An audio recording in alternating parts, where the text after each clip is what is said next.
सब प्रेम से बोलो, गौरी पुत्र गणेश की जय। जैसा कि आप सभी जानते हैं कि भगवान शिव ने धरती लोक की 12 जगह पर खुद अपने भक्तों को दर्शन दिए हैं और वही 12 जगह आज भगवान शिव के 12 ज्योतिर्लिंगों के नाम से जानी जाती हैं। हिंदू धर्म के ग्रंथों की माने तो जब तक मनुष्य भगवान शिव के इन 12 ज्योतिर्लिंगों का दर्शन नहीं कर लेता है तब तक उसका आध्यात्मिक जीवन पूर्ण नहीं हो पाता। आज के इस वीडियो में हम आपको भगवान शिव के ज्योतिर्लिंग के बारे में वे कथाएं बताने जा रहे हैं जिसके बारे में अधिकतर जनमानस नहीं जानते, जबकि इसका वर्णन शिव पुराण में बड़े ही विस्तार से किया गया है। मुनियों ने सूत जी से कहा, हे सूत जी, आपने लोकहित की कामना से भगवान शिव की परम पवित्र अनेक कथाएं सुनाई हैं।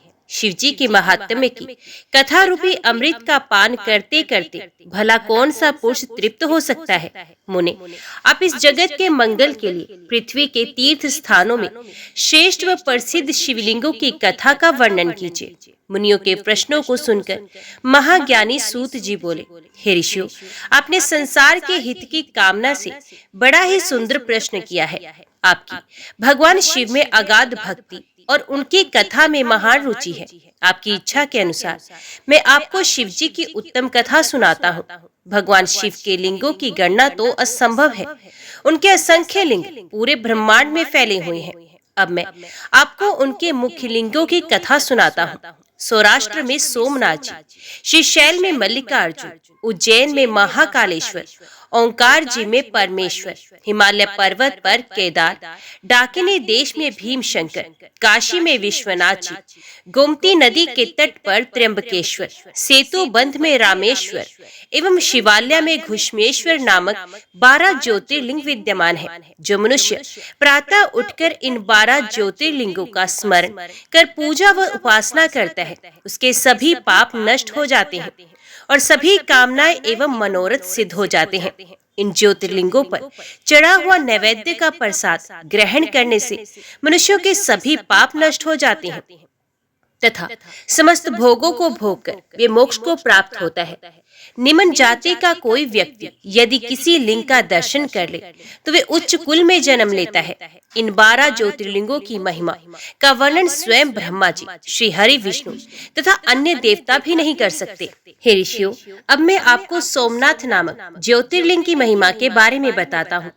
प्रजापति दक्ष ने अपनी अश्विनी रोहिणी नामक 27 पुत्रियों का विवाह चंद्रमा से कर दिया, जिन्हें पाकर चंद्रमा की शोभा बढ़ गई। अपनी सभी पत्नियों में चंद्रमा रोहिणी से अधिक प्रेम करते थे, इसलिए अन्य सभी दुखी रहती थी। एक दिन उन्होंने अपने पिता को इस विषय में बताया, तब प्रजापति दक्ष चंद्रमा को समझाने लगे। दक्ष बोले, हे जमाता, मैंने अपनी 27 कन्याओं का विवाह तुमसे किया है, परंतु आप उनसे असमानता का व्यवहार क्यों करते हैं? एक पत्नी से प्रेम और अन्य से प्रेम ना करना सही नहीं है, इसलिए आपको सभी पत्नियों को समान रूप से प्यार करना चाहिए। ऐसा समझाकर दक्ष अपने घर लौट गए, परंतु चंद्रदेव ने उनकी बातों को सरलता से लिया और उनके व्यवहार में कोई परिवर्तन नहीं हुआ। तब एक दिन दक्ष पुत्रों ने पुनः अपने पिता से चंद्रमा के व्यवहार के बारे में बात की। ये जानकर प्रजापति दक्ष को बहुत क्रोध आ गया और उन्होंने चंद्रमा को क्षीण व मलिन होने का शाप दे दिया। उनके शाप के फलीभूत होने से चंद्रमा की कांति क्षीण हो गई और वे मलिन हो गया। चंद्रमा की ऐसी स्थिति देखकर देवराज इंद्र व अन्य सभी देवता मिलकर ब्रह्मा जी के पास गए और उन्हें जाकर सब बातें बताई तथा चंद्रमा का उद्धार करने के लिए कहा। तब ब्रह्मा जी बोले, हे देवताओं, ये चंद्रमा बड़ा ही दुष्ट प्रवृत्ति का है। पूर्व में भी ये देवगुरु बृहस्पति की पत्नी तारा को ले भागा था। अब ये दक्ष पुत्रियों के साथ असमानता का व्यवहार कर सभी को दुखी कर रहा है, परंतु फिर भी तुम्हारी प्रार्थना पर मैं एक उपाय बताता हूँ। यदि चंद्रमा प्रभास नामक पवित्र तीर्थ में जाकर भगवान शिव की आराधना करके महामृत्युंजय मंत्र का जाप कर उन्हें प्रसन्न करे, तभी उसके दुखों का निवारण हो सकता है। ब्रह्मा जी को प्रणाम करके सब देवता इंद्र सहित चंद्रमा के पास आए और उन्हें सारी बातें बताई। तब उन्हें लेकर वे प्रभास क्षेत्र पहुंचे। वहां जाकर चंद्रमा ने विधि विधान से त्रिलोकीनाथ भगवान शिव का पूजन किया और आसन पर बैठकर महामृत्युंजय मंत्र का जाप करने लगे। इस प्रकार वे दृढ़ता पूर्वक मंत्र का जाप करते रहे। 10 करोड़ जाप पूरे होते ही भगवान शिव प्रसन्न होकर चंद्रमा के सम्मुख प्रकट हो गए। उन्होंने चंद्रमा से मनोवांछित वस्तु मांगने के लिए कहा। चंद्रमा ने हाथ जोड़कर आराध्य शिव जी को प्रणाम किया और बोले, हे भगवान, यदि आप मुझ पर प्रसन्न हैं तो कृपया कर मेरे शैद रोग को दूर कर दीजिए। तब भगवान शिव बोले, हे चंद्रमा, मैं प्रजापति दक्ष के शाप को समाप्त नहीं कर सकता, पर उसका प्रभाव कम जरूर कर सकता हूँ। माह के कृष्ण पक्ष में 15 दिनों में तुम्हारी कलाएं क्षीण होंगी तथा शुक्ल पक्ष में 15 दिनों में तुम्हारी कलाएं बढ़ जाएंगी। चंद्रमा ने शिवजी से प्रार्थना करते हुए निवेदन किया कि आप देवी पार्वती सहित यहीं पर निवास करें। तब उनकी प्रार्थना को स्वीकार करते हुए चंद्रमा के नाम से ही शिवजी सोमेश्वर कहलाए व संसार में सोमनाथ नाम से विख्यात हुए। वहीं पर चंद्रकुंड नाम से एक कुंड देवताओं ने बनाया। इस कुंड में ब्रह्मा जी व शिवजी का निवास माना जाता है। इस कुंड में स्नान करने से सभी पाप छूट जाते हैं। 6 मास तक इस पवित्र कुंड के जल में स्नान करने से असाध्य रोगों से भी मुक्ति मिल जाती है तथा मनोवांछित फल की प्राप्ति होती है। भगवान शिव के आशीर्वाद से चंद्रमा निरोग हो गए और पहले की भांति अपना कार्य करने लगे। इस प्रकार मैंने सोमनाथ की उत्पत्ति के बारे में तथा सोमेश्वर ज्योतिर्लिंग के बारे में बताया। इस कथा को सुनने, पढ़ने अथवा दूसरों को सुनाने से अभिष्ट फल की प्राप्ति होती है और पाप से मुक्ति मिल जाती है। हे ऋषिगण, अब मैं आपको मल्लिका अर्जुन नामक ज्योतिर्लिंग की उत्पत्ति के बारे में बताता हूँ। एक बार की बात है कि शिव पार्वती ने अपने दोनों पुत्रों को पृथ्वी की परिक्रमा करने के लिए कहा। जब कुमार कार्तिकेय पृथ्वी की परिक्रमा करके वापस आ रहे थे, तभी रास्ते में नारद जी ने उन्हें बहका दिया और कहा कि तुम्हारे माता पिता ने तुम्हारे साथ पक्षपात किया है। तुम्हारी परिक्रमा के लिए भेजकर पीछे से तुम्हारे छोटे भाई गणेश का विवाह कर दिया है। ये सुनकर कार्तिकेय को बड़ा क्रोध आया। उन्होंने कैलाश पर्वत पर जाकर अपने माता पिता से इस पक्षपात के बारे में कहा और रुष्ट होकर कार्तिकेय क्रौंच पर्वत पर चले गए। इस प्रकार अपने पुत्र के चले जाने पर भगवान शिव पार्वती बहुत दुखी हुए और अपने पुत्र से मिलने के लिए क्रौंच पर्वत पर पहुंचे। जब कुमार को ज्ञात हुआ कि उनके माता पिता आ रहे हैं तो क्रोधवश कार्तिकेय वहां से अन्यंतर चले गए। जब देवाधिदेव महादेव जी अपनी प्राण वल्लभा देवी पार्वती के साथ वहां पधारे तो कार्तिकों को ना देखकर बहुत दुखी हुए। तब वे दोनों ज्योतिर्मय रूप धारण करके क्रौंच पर्वत पर सदा के लिए प्रतिष्ठित हो गए। उसी दिन से वे पवित्र लिंग मल्लिका अर्जुन नाम से जग प्रसिद्ध हुआ। मल्लिका देवी पार्वती का नाम है तथा अर्जुन शब्द शिव का समानार्थी है। उसी दिन से मल्लिका अर्जुन ज्योतिर्लिंग में शिव पार्वती का निवास माना जाता है। पुत्र के स्नेह के कारण शिव पार्वती हर पर्व पर कार्तिकेय को देखने वहां जाते हैं। हर अमावस्या को भगवान शिव व पूर्णमासी पर देवी पार्वती अपने प्रिय पुत्र कार्तिकेय के लिए मल्लिका अर्जुन ज्योतिर्लिंग में पदार्पण करते हैं। मल्लिका अर्जुन ज्योतिर्लिंग के दर्शन करने से सभी पापों से मुक्ति मिल जाती है और अभिष्ट फल की प्राप्ति होती है। इस प्रकार मैंने आपसे मल्लिका अर्जुन ज्योतिर्लिंग के आविर्भाव की कथा सुनाई, जो सभी प्रकार के सुखों को देने वाली है। हे ऋषियों, अब मैं आपको महाकालेश्वर नामक ज्योतिर्लिंग के आविर्भाव के संबंध में बताता हूँ। अवंतिकापुरी में एक ब्राह्मण रहते थे। वे भगवान शिव के परम भक्त थे। वे प्रतिदिन विधि विधान से शिव जी के पार्थिव लिंग का पूजन किया करते थे। देवाधिदेव भगवान शिव के आशीर्वाद से उन्हें धन धान्य की कोई कमी नहीं थी। वे प्रतिदिन अग्नि होम करते और सदा ज्ञान की खोज में लगे रहते थे। इस प्रकार सभी प्रकार के सुखों को भोगकर अंत में उन्हें शिवलोक की प्राप्ति हुई। उन ब्राह्मण देवता के देव प्रिय, मेधा प्रिय, सुकृत एवं धर्मबाहु नाम के 4 पुत्र थे। ये चारों भी अपने पिता के समान ही सद्गुणी थे। उनके कारण अवंतिका नगरी ब्रह्मतेज से परिपूर्ण थी। वहीं पास ही में रत्नमाला नामक एक पर्वत था। उसी पर्वत पर दूषण नामक एक राक्षस रहता था।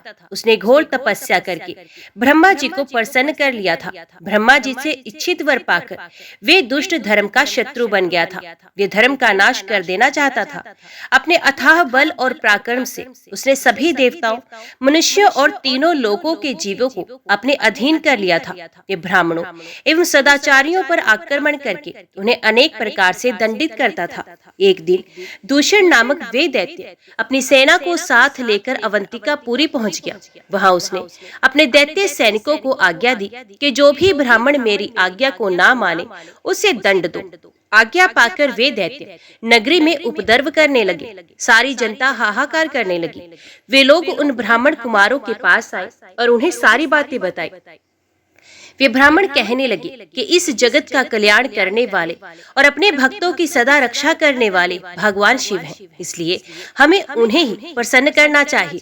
ये कहकर वे चारों ब्राह्मण पुत्र अन्य ब्राह्मणों के साथ मिलकर अपने आराध्य भगवान शिव का पूजन करने लगे। उसी समय चारों महादैत्य वहां पहुंच गए और उन ब्राह्मणों को शिवजी की आराधना में देखकर अत्यंत क्रोधित होकर बोले, मार डालो इन सबको। परंतु जैसे ही वे दैत्य ब्राह्मणों को पीड़ित करने के लिए आगे बढ़े, उसी समय भगवान शिव पार्थिव लिंग से प्रकट हो गए। उन्होंने पल भर में ही सब दैत्यों को मार डाला और दूषण नामक महादैत्य को भी मौत के घाट उतार दिया। शिवजी को साक्षात सामने पाकर वे सभी ब्राह्मण भगवान शिव की स्तुति करने लगे। आकाश से देवता पुष्प वर्षा करने लगे। भगवान शिव ने प्रसन्नता पूर्वक उन ब्राह्मण कुमारों को वरदान मांगने के लिए कहा। अपने आराध्य भगवान शिव के वचन सुनकर ब्राह्मण देवता बोले, हे देवाधिदेव, हे कल्याणकारी शिव भगवान, यदि आप हमारी आराधना से प्रसन्न हैं, तो हम पर कृपा कर हमें अपने श्री चरणों में स्थान दें, ताकि हम जीवन मरण के बंधन से छूट जाएं और आपके दर्शनों की हमारी अभिलाषा पूरी होती रहे। तब अपने भक्तों की इच्छा को पूरा करते हुए सदाशिव उसी स्थान पर ज्योतिर्मय रूप में शिवलिंग में स्थित हो गए और वे लिंग महाकालेश्वर नाम से जग प्रसिद्ध हुआ। इसकी उपासना करने से सभी मनोरथ पूर्ण हो जाते हैं। हे ब्राह्मणों, अब मैं आपको महाकालेश्वर की उत्पत्ति की कथा सुनाता हूँ। उज्जैन नगरी में राजा चंद्रसेन का राज्य था। भगवान शिव के मुख्य सेवक मणिभद्र के साथ उसकी घनिष्ठ मित्रता थी। मणिभद्र ने राजा चंद्रसेन को कौस्तुभ मणि भेंट की। राजा ने प्रसन्नता पूर्वक मणि को अपने गले में धारण किया। वे कौस्तुभ मणि सूर्य के समान चमकती थी, जिसे देखकर अन्य राजा चंद्रसेन से ईर्ष्या रखने लगे। सब राजाओं ने मिलकर चंद्रसेन पर आक्रमण कर दिया। जब राजा चंद्रसेन चारों ओर से अन्य राजाओं की चतुरंगनी सेना से घिर गया, तब वे अपने प्राणों की रक्षा के लिए महाकालेश्वर ज्योतिर्लिंग की शरण में गया और भक्ति भावना से देवाधिदेव महादेव जी का पूजन करने लगा। राजा चंद्रसेन भगवान शिव के पूजन में मगन था। उसी समय एक विधवा गोपी अपने छोटे से बालक को गोद में लिए वहां आई। वे बालक राजा को शिव पूजन करते हुए देखता रहा। जब गोपी वापस घर आ गई, तब वे बालक मन में शिव पूजन का निश्चय करके कहीं से एक पत्थर ढूंढ लाया और उसे स्थापित करके धूप दीप गंध पुष्प नैवेद्य से उसी प्रकार पूजने लगा, जिस प्रकार उसने राजा को करते देखा था। उसकी माता ने उसे भोजन करने के लिए बुलाया, परंतु वे तो अपनी आराधना में लगा रहा। जब बार बार बुलाने पर भी बालक नहीं आया, तब उसकी माता को क्रोध आ गया और वे वहां से बालक को खींच कर ले गई और डांटने फटकारने लगी। उसने शिवलिंग रूप में स्थापित उस पत्थर को उठाकर फेंक दिया। ये देखकर बालक बहुत दुखी हुआ और शिवजी का नाम लेते हुए मूर्छित हो गया। बालक की ऐसी हालत देखकर माता रोने लगी और रोते रोते ही बेहोश हो गई। कुछ समय बीतने पर बालक को जब होश आया, तो उसने स्वयं को भगवान शिव के सुंदर मंदिर में, जहाँ रत्न में ज्योतिर्लिंग स्थित था, वहां पाया। ये देखकर वे बड़ा आश्चर्यचकित हुआ। भगवान शिव को धन्यवाद करके उनका नाम जपता हुआ वे बालक अपने घर की ओर चल पड़ा। घर पहुंचकर उसने देखा कि उसके घर के स्थान पर एक सुंदर महल खड़ा था। अंदर उसकी माँ सुंदर वस्त्र आभूषण रत्न पहने रतन जड़ित पलंग पर सोई थी।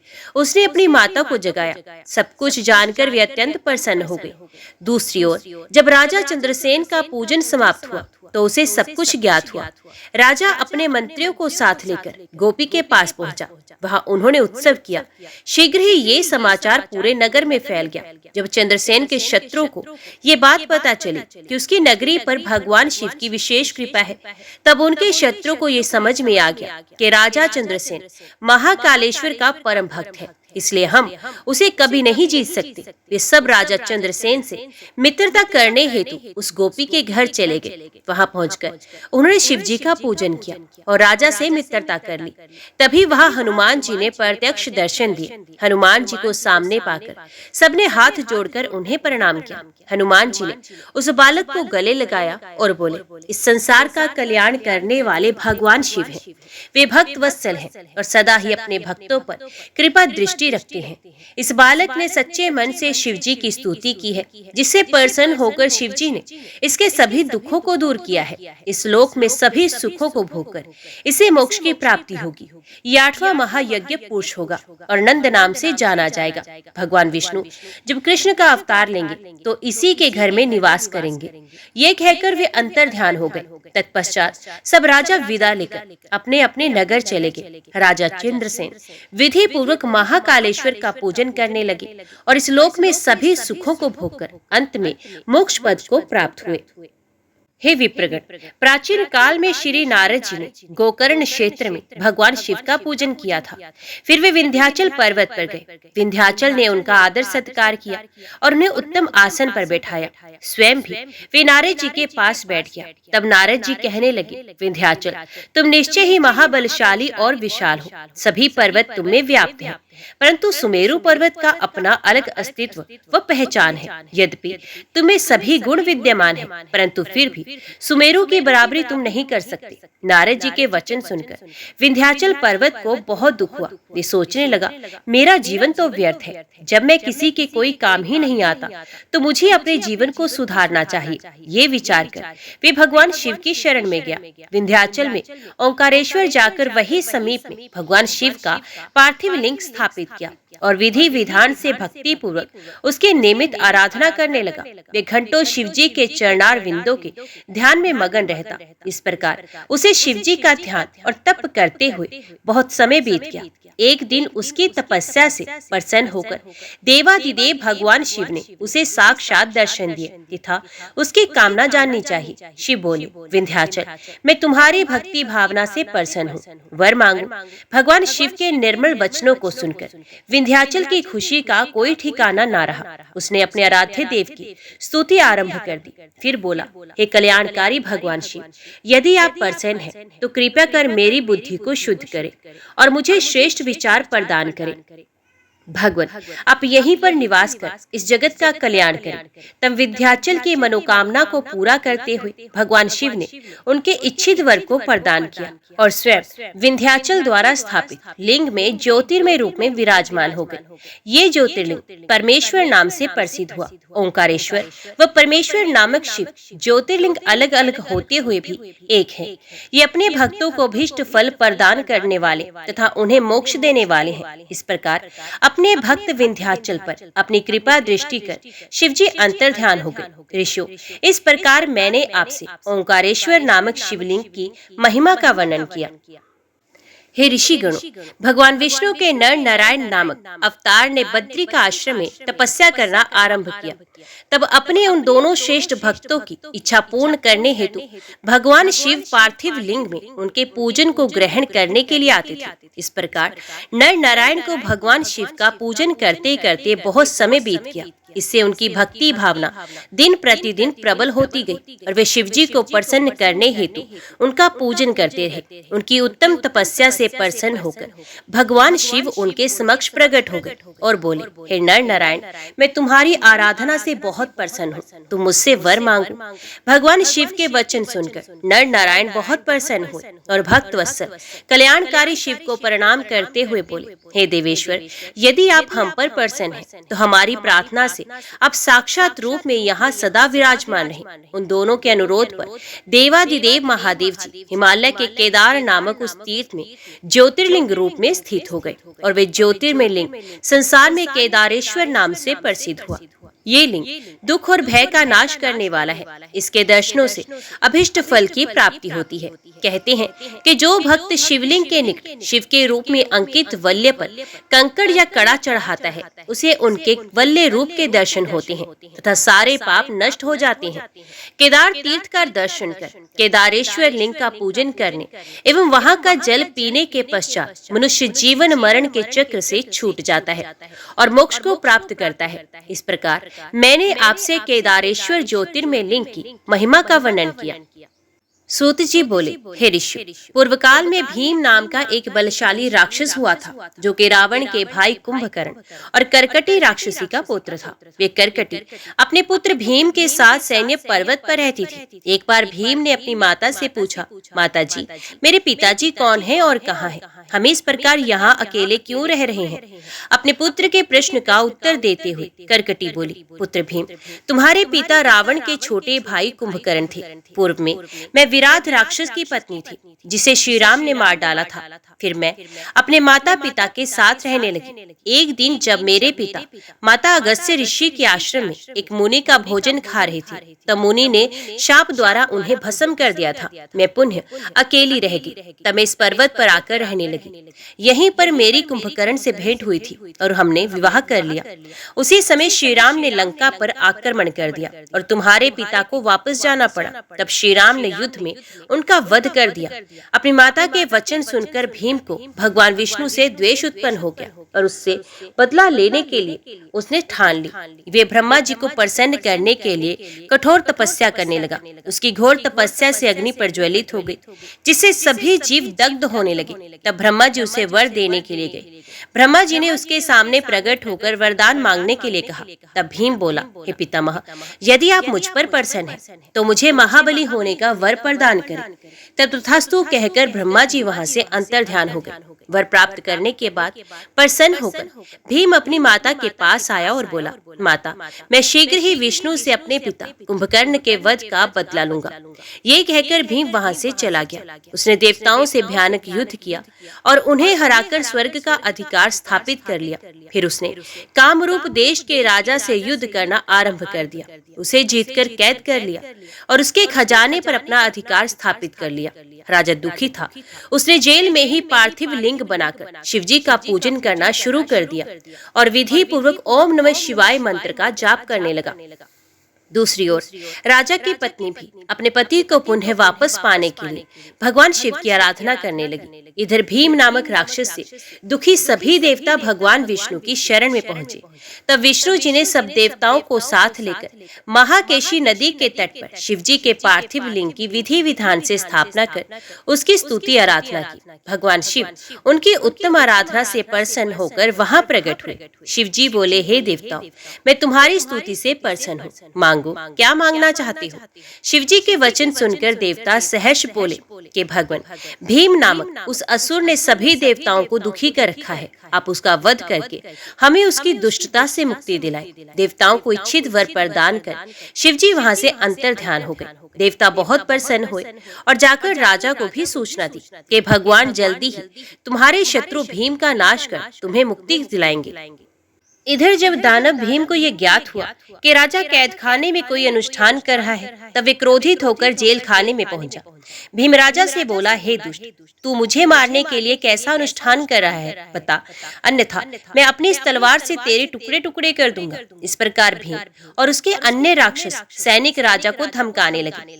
राजा भयभीत होकर मन ही मन भगवान शिव से प्रार्थना करने लगा। राजा बोला, हे देवाधिदेव, कल्याणकारी भक्त वत्सल भगवान शिव, मैं आपकी शरण में आए हूँ, आप मेरी इस राक्षस से रक्षा करें। इधर जब राजा ने उसकी बात का कोई जवाब नहीं दिया, तो वे क्रोधित होकर तलवार हाथ में लिए उस पर झपटा। एकाएक वे तलवार शिवजी के पार्थिव लिंग पर पड़ी और उसमें से भगवान शिव प्रकट हो गए। उन्होंने अपने त्रिशूल से उस तलवार के 2 टुकड़े कर दिए और उनके गणों का दैत्य सेना के साथ महायुद्ध हुआ। उस भयानक युद्ध से धरती और आकाश डोलने लगे। ऋषि तथा देवतागण आश्चर्यचकित रह गए। तब भगवान ने अपने तीसरे नेत्र की ज्वाला ज्वाला से भीम को भस्म कर दिया, जिससे वन में भी आग लग गई और अनेक औषधियां नष्ट हो गई जो अनेकों रोगों का नाश करने वाली थी। तब अपने भक्तों का कल्याण करने के लिए कल्याणकारी भगवान शिव सदा के लिए राजा द्वारा स्थापित उस पार्थिव लिंग में विराजमान हो गए और संसार में भीम शंकर नाम से प्रसिद्ध हुए। भगवान शिव का ये लिंग सदैव पूजनीय और सभी आपत्तियों का निवारण करने वाला है। हे मुनिवरों, इस पृथ्वी लोक में दिखाई देने वाली प्रत्येक वस्तु सच्चिदानंद स्वरूप, निर्विकार एवं सनातन ब्रह्म रूप है। वे अद्वितीय परमात्मा ही सगुण रूप में शिव कहलाए और दो रूपों में प्रकट हुए। वे शिव ही पुरुष रूप में शिव एवं स्त्री रूप में शक्ति नाम से प्रसिद्ध हुए। शिव शक्ति ने मिलकर दो चेतन अर्थात प्रकृति एवं पुरुष की रचना की है। तब प्रकृति एवं पुरुष अपने माता पिता को सामने ना पाकर सोच में पड़ गए। उसी समय आकाशवाणी हुई, तुम दोनों को जगत की उत्पत्ति हेतु तपस्या करनी चाहिए, तभी सृष्टि का विस्तार होगा। वे दोनों बोले, हे स्वामी, हम कहाँ जाकर तपस्या करें? यहाँ पर तो ऐसा कोई स्थान नहीं जहाँ तपस्या की जा सके। तब भगवान शिव ने 5 कोस लंबे चौड़े शुभ व सुंदर नगर की तुरंत रचना कर दी। वे दोनों त्रिलोकीनाथ भगवान शिव के चरणों का स्मरण करके वहाँ तपस्या करने लगे।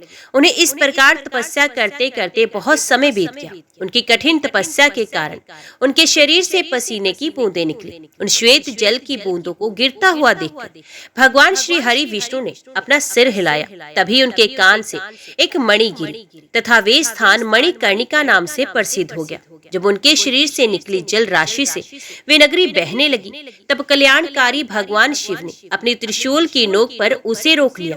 तपस्या में किए गए परिश्रम से थककर विष्णु तथा उनकी पत्नी प्रकृति वहीं उसी नगर में सो गए। तब शिवजी के प्रेरणा स्वरूप विष्णु जी की नाभि से कमल उत्पन्न हुआ। उसी कमल से ब्रह्मा जी उत्पन्न हुए। भगवान शिव की आज्ञा पाकर ब्रह्मा जी ने सृष्टि की रचना आरंभ कर दी। ब्रह्मा जी ने 50 करोड़ योजन लंबा और 50 करोड़ योजन चौड़ा ब्रह्मांड रच दिया। इसमें 14 अद्भुत लोकों का भी निर्माण ब्रह्मा जी ने किया। इस प्रकार जब सर्वेश्वर शिव की आज्ञा से ब्रह्मा जी द्वारा ब्रह्मांड का निर्माण हो गया, तब भक्त वत्सल भगवान शिव के मन में विचार आया कि संसार के सभी प्राणी तो कर्मपाश में बंध रहेंगे। सांसारिक मोहमाया में पड़कर भला वे मुझे किस प्रकार से पा सकेंगे? ऐसा सोचकर त्रिलोकीनाथ कल्याणकारी भगवान शिव ने अपने त्रिशूल से 5 कोस नगरी उतारकर ब्रह्मांड से अलग कर दी। तत्पश्चात उसमें अपने अविमुक्ति ज्योतिर्लिंग की स्थापना की। यही पंचकोसी कल्याणदायिनी ज्ञानदात्री एवं मोक्षदात्री नगरी काशी कहलाई। भगवान शिव ने इस नगरी में अपनी ज्योतिर्लिंग की स्थापना करने के पश्चात इसे पुनः मृत्यु लोक में त्रिशूल के माध्यम से जोड़ दिया। कहते हैं ब्रह्मा जी का एक दिन पूरा होने में प्रलय आती है, परंतु इस काशी नगरी का नाश असंभव है, क्योंकि प्रलय के समय शिवजी इस काशी नगरी को अपने त्रिशूल पर धारण कर लेते हैं तथा सब शांत हो जाने पर काशी को पृथ्वीलोक से जोड़ देते हैं। इसलिए मुक्ति की कामना करने वाले को काशी जाना चाहिए। यहाँ के दर्शनों से हर प्रकार के पापों से मुक्ति मिल जाती है। काशी मोक्ष देने वाली नगरी के रूप में प्रसिद्ध है। संसार के समस्त प्राणियों के मध्य में सत्व रूप में और बाहर तामस रूप में विराजमान परमात्मा भगवान शिव ही है। सत्व आदि गुणों से युक्त वही रुद्र है, जो सगुण होते हुए भी निर्गुण है और निर्गुण होते हुए भी सगुण है। उन कल्याणकारी भगवान शिव को प्रणाम करके रुद्र बोले, हे विश्वनाथ महेश्वर, लोकहित की कामना से आपको यहाँ विराजमान रहना चाहिए। मैं आपके अंश से उत्पन्न हूँ, आप मुझ पर कृपा करें और देवी पार्वती सहित यहीं पर निवास करें। ब्राह्मणों, जब विश्वनाथ ने भगवान शिव से इस प्रकार प्रार्थना की, तब भगवान शिव संसार के कल्याण के लिए काशी में देवी पार्वती सहित निवास करने लगे। उसी दिन से काशी सर्वश्रेष्ठ नगरी हो गई। अब मैं आपको काशीपुरी में स्थित अविमुक्त ज्योतिर्लिंग का महात्म्य बताता हूँ। एक बार जगदम्बा माता पार्वती ने त्रिलोकीनाथ भगवान शिव से विश्वेश्वर ज्योतिर्लिंग की महिमा पूछी। तब अपनी प्राण वल्लभा देवी पार्वती का प्रश्न सुनकर भगवान शिव बोले, हे प्रिय, मनुष्य को भक्ति और मुक्ति प्रदान करने वाला उत्तम धाम काशी है। मेरा प्रिय स्थान होने के कारण काशी में अनेक सिद्ध और योगी पुरुष आकर मेरे अनेकों रूपों का वर्णन करते हैं। काशी में मृत्यु को प्राप्त करने वाले मनुष्य को मोक्ष की प्राप्ति हो जाती है। वे सीधे शिवलोक को प्राप्त करता है। स्त्री पवित्र हो या पवित्र, कुंवारी हो या सुहागन या अन्य काशी में मरकर मोक्ष को प्राप्त कर सकती है। काशी में निवास करने वाले भक्तजन बिना जाति वर्ण ज्ञान कर्म दान संस्कार स्मरण अथवा भजन के सीधे मुक्ति को प्राप्त होते हैं। हे उमे, जिस विशेष कृपा को पाने के लिए ब्रह्मा जी एवं श्री हरि विष्णु ने जन्म जन्मांतरों तक तपस्या की, वे काशी नगरी में मरने से ही प्राप्त हो जाती है। मनुष्य योग्य अयोग्य कर्म करे या धर्म अथवा अधर्म के मार्ग पर चले, इस काशीपुरी में मृत्यु पाकर जीवन मरण के बंधनों से छूट जाता है। हे देवी, जो काशी नगरी में निवास करते हुए भक्ति पूर्वक मेरा ध्यान स्मरण करता है अथवा मेरी आराधना अथवा तपस्या करता है, उसके पुण्यों की महिमा का वर्णन करना तो मेरे लिए भी असंभव है। वे सब मुझ में ही स्थित है। शुभ कर्मों से स्वर्ग प्राप्त होता है एवं अशुभ कर्मों से नरक की प्राप्ति होती है। हमारे द्वारा किए गए शुभ अशुभ कर्मों से ही जन्म मरण निश्चित होता है तथा सुख की प्राप्ति होती है। पार्वती, 3 प्रकार के कर्म होते हैं। पहले जन्म में किए गए कर्म संचित होते हैं, इस जन्म में किए हुए क्रियामान हैं। दोनों के द्वारा मिल रहा फल जो शरीर में भोगे जा रहे हैं प्रारब्ध कर्म कहलाते हैं। संचित तथा क्रियामान कर्मों को दान दक्षिणा देकर एवं पुण्य कर्मों द्वारा कम अथवा खत्म किया जा सकता है, परंतु प्रारब्ध कर्मों को मनुष्य को भोगना ही पड़ता है। काशीपुरी में किया गया स्नान, गंगा स्नान संचित एवं क्रियामान कर्मों को नष्ट कर देता है। प्रारब्ध कर्म काशी में मृत्यु से ही नष्ट होते हैं। काशी का रहने वाला यदि कोई पाप करता है, काशी के पुण्य प्रताप से तुरंत ही पाप से मुक्त हो जाता है। हे ऋषिगणों, इस प्रकार काशी नगरी एवं विश्वेश्वर लिंग का महात्म्य मैंने आपको सुनाया है, जो कि भक्तों एवं ज्ञानियों को भोग और मोक्ष प्रदान करने वाला है।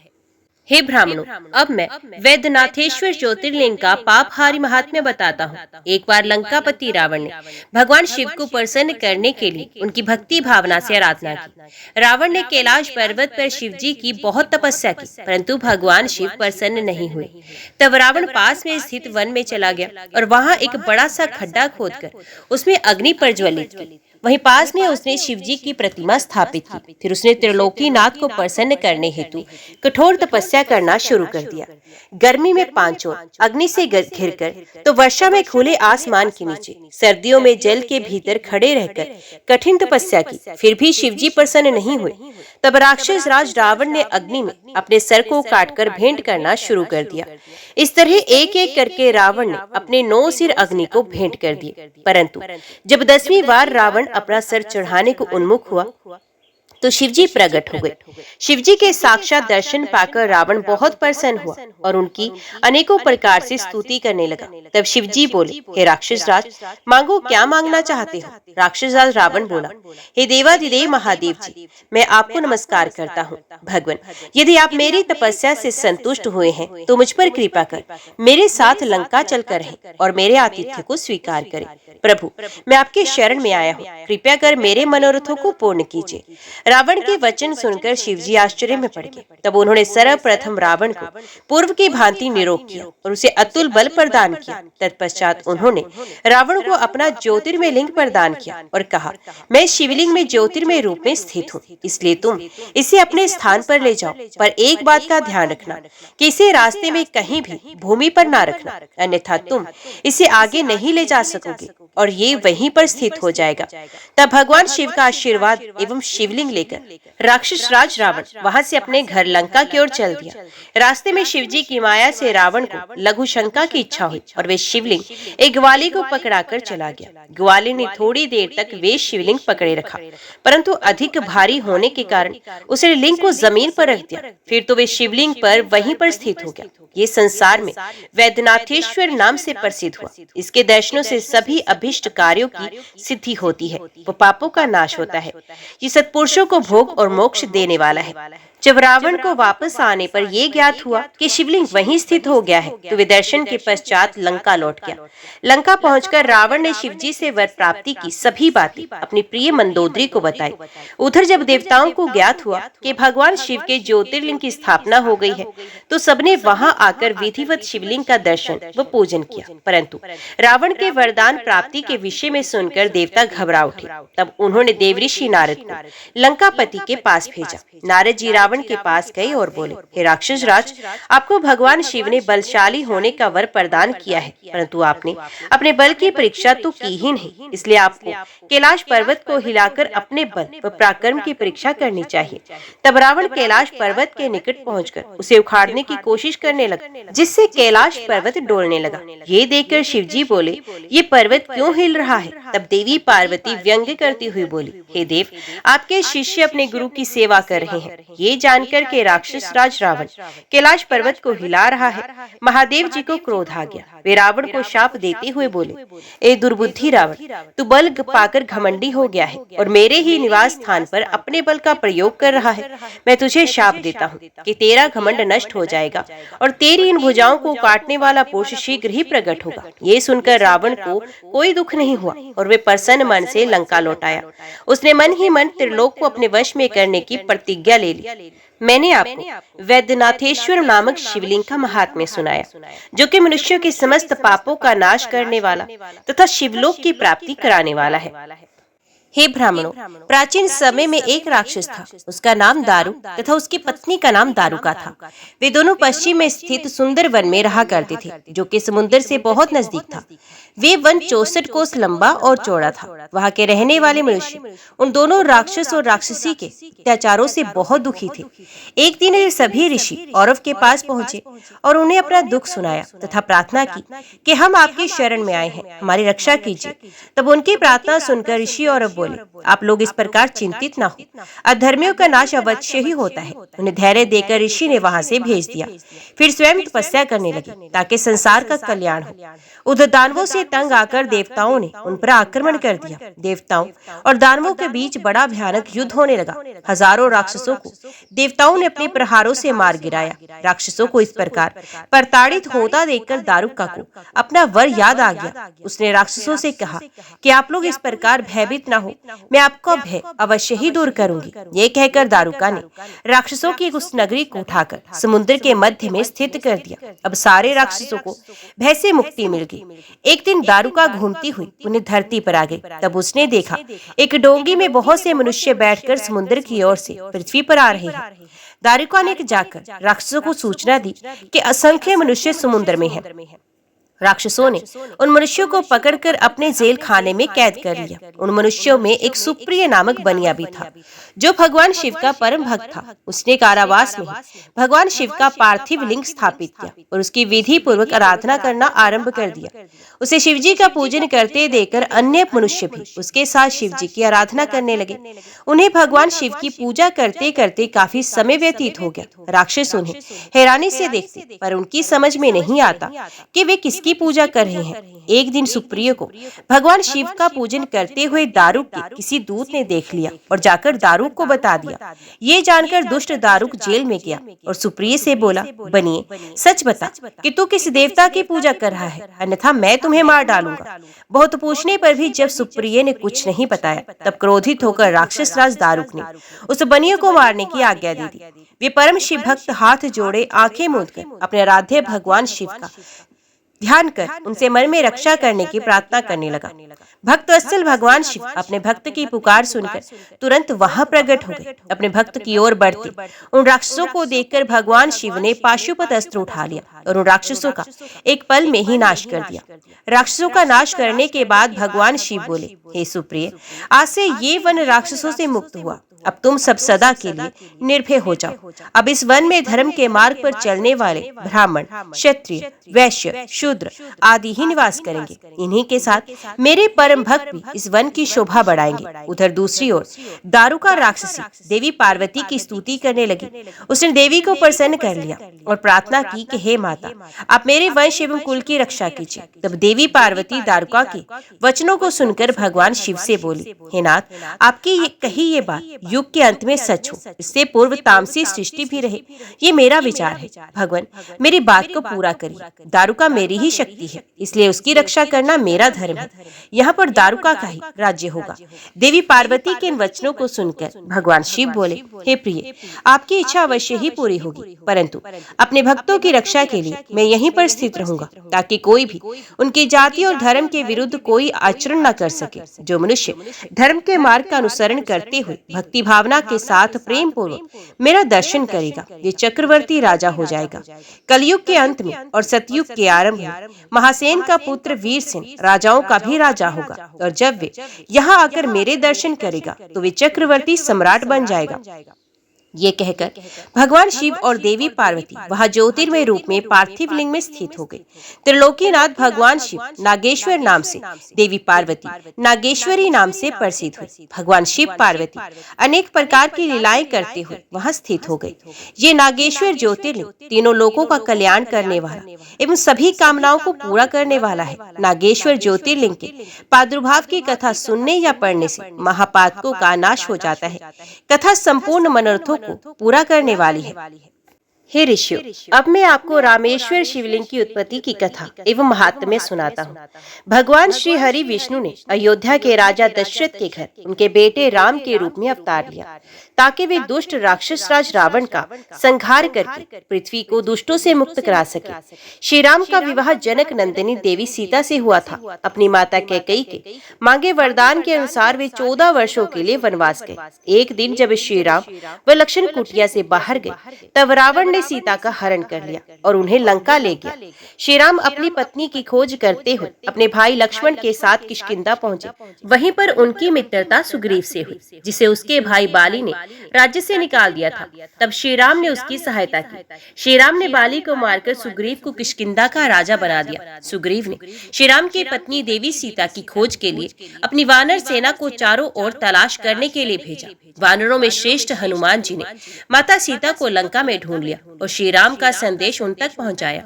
जब श्री राम को ज्ञात हुआ कि उनकी पत्नी का हरण लंकापति रावण ने किया है, तो उन्होंने वानर सेना के साथ लंका की ओर प्रस्थान किया। जब उनकी सेना दक्षिणी शोर पर समुद्र के किनारे पहुंची, तो उन्हें चिंता हुई कि सेना इस अथाह सागर को कैसे पार करेगी। ये इसी सोच में डूब गए।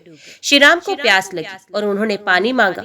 जब वानर उनके लिए पानी लेकर आए, तब उन्हें स्मरण हुआ कि आज उन्होंने अपने आराध्य का दर्शन व पूजन तो किया ही नहीं। तब श्री राम ने जल नहीं पिया और भगवान शिव का पार्थिव लिंग स्थापित करके उसका विधि पूर्वक 16 उपचारों से पूजन किया और भक्ति भाव से हाथ जोड़कर प्रार्थना की। श्री राम बोले, हे देवाधिदेव त्रिलोकीनाथ भक्त वत्सल भगवान शिव, मेरी सहायता कीजिए। मैं आपके सहयोग के बिना मेरा कार्य पूर्ण नहीं कर सकता। मैं आपकी शरण में आया हूँ, मुझ पर अपनी कृपा दृष्टि कीजिए। इस प्रकार प्रार्थना करके राम जी अपने आराध्य की स्तुति में निमग्न हो गए। तब भगवान शिव ने प्रसन्न होकर दर्शन दिए और बोले, हे राम, तुम्हारा कल्याण हो, वर मांगो।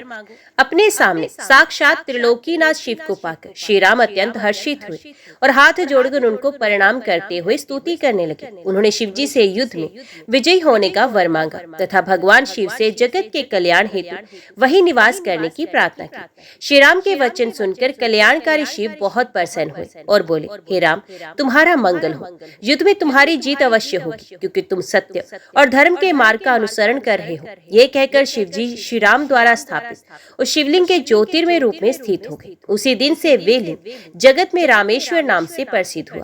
इसी शिवलिंग के पूजन के फल के रूप में श्री राम की सेना को समुद्र पार करने का मार्ग मिल गया और वे युद्ध में विजयी हुए। श्री राम ने रावण एवं अन्य राक्षसों का संहार किया और अपनी पत्नी सीता को मुक्त कराया। ये रामेश्वर ज्योतिर्लिंग भक्तों को भोग और मोक्ष प्रदान करने वाला है। इस शिवलिंग को गंगा जल से स्नान कराने से मोक्ष की प्राप्ति होती है और मनुष्य जीवन मरण के बंधनों से मुक्त हो जाता है। रामेश्वर ज्योतिर्लिंग की महिमा सुनने वाले के सभी पापों का नाश हो जाता है। महर्षि, दक्षिण दिशा में देव नामक एक विशाल अद्भुत पर्वत है। उसके पास ही सुधर्मा नामक ब्राह्मण अपनी पत्नी सुदेहा के साथ रहता था। ये भगवान शिव का परम भक्त था। वे सदा ही वेदों द्वारा बताए मार्ग पर चलता और प्रतिदिन अग्नि से हवन, कर्म, अतिथियों का पूजन और शिव जी की आराधना करता था। इस प्रकार पूजन करते हुए वे दोनों पति पत्नी अनेक सत्कर्मों में लिप्त रहते थे। उनकी पत्नी सुदेहा पतिव्रता स्त्री थी। उनकी पत्नी को एक बात का दुख था कि उनकी कोई संतान नहीं। इस कारण उनका मन परेशान रहता था। जब भी सुदेहा अपने पति से इस विषय में कहती तो वे उन्हें समझाते कि पुत्र प्राप्ति से क्या लाभ है। आजकल सभी रिश्ते नाते स्वार्थी हो गए हैं, परंतु फिर भी वे सदा दुखी रहती थी। एक दिन की बात है, सुदेहा अपनी सखियों के साथ पानी भरने गई थी। वहीं पर उनका परस्पर झगड़ा हो गया और तब उनकी सहेलियों ने उसे बांझ कहकर अपमानित करना शुरू कर दिया। वे बोली, तू बांझ होकर इतना घमंड क्यों करती है? तेरा सारा धन तो राजा के पास ही चला जाएगा, क्योंकि तेरा कोई पुत्र तो है ही नहीं। दुखी मन से सुदेहा घर लौटी। उसने सारी बातें अपने पति को बताई। उन्होंने अपनी पत्नी को बहुत समझाया, परंतु वे कुछ भी मानने को तैयार नहीं थी। तब उन ब्राह्मण देवता ने मन में भगवान शिव का ध्यान करते हुए 2 फूल अग्नि की तरफ उछाले और सुदेहा से एक फूल चुनने के लिए कहा। उनकी पत्नी ने गलत फूल चुन लिया था। उन्होंने अपनी पत्नी को समझाया, तुम्हारे भाग्य में पुत्र नहीं है, इसलिए अब अपनी इच्छा त्याग दो और शिवजी के पूजन में लग जाओ। अपने पति सुधर्मा की बातों को सुदेहा पर कोई प्रभाव नहीं पड़ा। वे उनसे इस प्रकार बोली, हे प्राणनाथ, यदि आपको मेरे गर्भ से पुत्र प्राप्त नहीं हो सकता तो आप दूसरा विवाह कर लीजिए। परंतु सुधर्मा ने विवाह से इनकार कर दिया।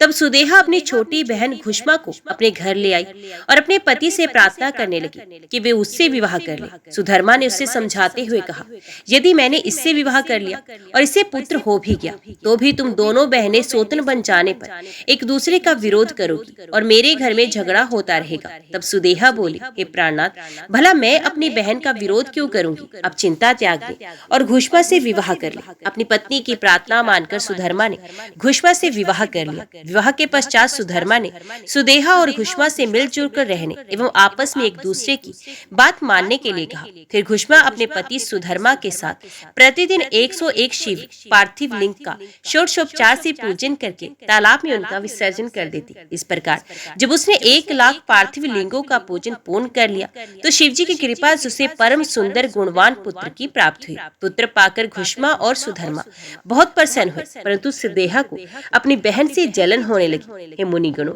सुदेहा अपनी छोटी बहन घुष्मा से बहुत ईर्ष्या करती थी। उसके पुत्र के प्रति भी उसका व्यवहार बुरा था। धीरे धीरे घुष्मा का पुत्र बड़ा हो गया। उसे विवाह योग्य जानकर ब्राह्मण सुधर्मा ने उसका विवाह एक योग्य कन्या से करा दिया। इससे सुदेहा की ईर्ष्या और अधिक बढ़ गई। उसने निश्चय किया कि जब तक घुष्मा के पुत्र की मृत्यु न होगी तब तक मेरा दुख कम नहीं होगा। अपनी खोई प्रतिष्ठा और घुष्मा को सबक सिखाने का निश्चय सुदेहा ने कर लिया। एक रात सब प्राणियों के सो जाने के बाद सुदेहा ने घुष्मा के सोते हुए पुत्र की हत्या कर दी। फिर उसके छोटे छोटे टुकड़े करके उसी तालाब में बहाए जहाँ घुष्मा प्रतिदिन शिव पार्थिव लिंग का पूजन के उपरांत विसर्जन करती थी। घर आकर सुदेहा आराम से सो गई।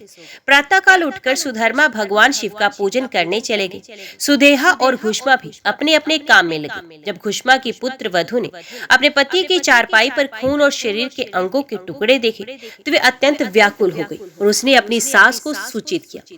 वहाँ का दृश्य देखकर वे फौरन समझ गई कि किसी ने उनके पुत्र की हत्या कर दी है। ये जानकर घुष्मा जोर जोर से रोने लगी। सुदेहा भी उनकी देखा देखी आंसू बहाने लगी, परंतु मन में वे अपनी सोच के दुख से बहुत प्रसन्न थी। कुछ देर पश्चात सुधर्मा शिवजी के पूजन से वापस लौटे तो उन्हें सब बातें पता चली। सुधर्मा घुष्मा से बोली, देवी, इस तरह से रोना छोड़ दो। अपने दुख को दूर करके करने का कोई उपाय सोचो। भगवान शिव ने ही हमें कृपा करके पुत्र प्रदान किया था और वही इसकी रक्षा करेंगे, इसलिए तुम रोना छोड़ो और अपने नित्य कर्म करो। तब पति की आज्ञा मानकर देवी घुष्मा ने शिवजी के पार्थिव लिंगों का पूजन किया और उन्हें बहाने के लिए तालाब पर गई। जब लिंगों का विसर्जन करने के उपरांत वे मुड़ी तो उसे अपना पुत्र वहीं तालाब के किनारे खड़ा मिला। अपने पुत्र को जीवित पाकर वे बहुत प्रसन्न हुए और मन ही मन अपने आराध्य देव भगवान शिव का स्मरण करके उनका धन्यवाद व्यक्त करने लगे। उसी समय भगवान शिव वहाँ प्रकट हो गए और बोले, देवी घुष्मा, तुम्हारी आराधना से मैं प्रसन्न हूँ। मांगो, क्या वर मांगना चाहती हो? तुम्हारी बहन सुदेहा ने ही तुम्हारे पुत्र की हत्या की थी, परंतु मैंने इसे पुनर्जीवित कर दिया है। मैं तुम्हारी सोच को उसकी करनी का दंड अवश्य दूंगा। भगवान शिव के ये वचन सुनकर देवी घुष्मा बोली, हे नाथ, सुदेहा मेरी बड़ी बहन है, इसलिए आप उनका अहित ना करें। तब शिवजी बोले, तुम्हारी सोच ने तुम्हारे पुत्र को मारा, फिर भी तुम उसको दंड नहीं देना चाहती हो। ये सुनकर घुष्मा ने कहा, हे देवाधिदेव, अपकार करने वालों पर भी उपकार करना चाहिए। ये मैंने भगवत वाक्य पढ़ा है और मैं यही मानती भी हूँ, अतः आप सुदेहा को क्षमा कर दें। तब घुष्मा की बात सुनकर शिवजी बोले, ठीक है, जैसा तुम चाहती हो वैसा ही होगा।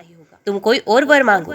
ये सुनकर घोषमा बोली, हे प्रभु, आप इस जगत का हित व कल्याण करने हेतु यही निवास करें। तब शिवजी बोले, हे देवी, तुम्हारी इच्छा पूरी करने हेतु मैं तुम्हारे ही नाम से घुश्मेश्वर कहलाता हुआ यहाँ निवास करूंगा। ये कहकर शिवजी ज्योतिर्मय रूप में शिवलिंग में स्थित हो गए। ये सरोवर शिवालय नाम से प्रसिद्ध हुआ। इस सरोवर के दर्शनों के बाद घुश्मेश्वर लिंग का दर्शन करने से अभिष्ट फलों की प्राप्ति होती है। इस प्रकार शिवजी वहाँ सदा के लिए स्थित हो गए। उधर सुधर्मा भी सुदेहा के साथ वहाँ पहुंचे और उन्हें सारी बातें ज्ञात हो गई। सुदेहा अपनी करनी पर बहुत लज्जित हुई और उसने सबसे क्षमा याचना की। उसके मन का मैल धुल गया। तत्पश्चात उस सब ने मिलकर शिवलिंग की 101 परिक्रमा की और उसके बाद सुखपूर्वक घर को चले गए। हे मुनियों, इस प्रकार मैंने आपको 12 शिव ज्योतिर्लिंगों की कथा एवं महात्म्य सुनाया। जो प्राणी भक्ति भावना से सुनता अथवा पढ़ता है, वे सब पापों से मुक्त हो जाता है और उसे भोग और मोक्ष की प्राप्ति होती है। ओम नमः शिवाय। हर हर महादेव। आज की वीडियो में इतना ही। उम्मीद करती हूँ वीडियो आपको पसंद आई होगी। वीडियो पसंद आई हो तो वीडियो को लाइक और चैनल को सब्सक्राइब जरूर कीजिएगा। ओम नमः शिवाय लिखकर कमेंट बॉक्स में अपनी हाजिरी और अपने सुझाव देना ना भूलेगा। तो मिलते हैं अगली कथा अगली वीडियो के साथ। तब तक के लिए देखते व सुनते रहिए। जय मां कंजक, जय माता दी।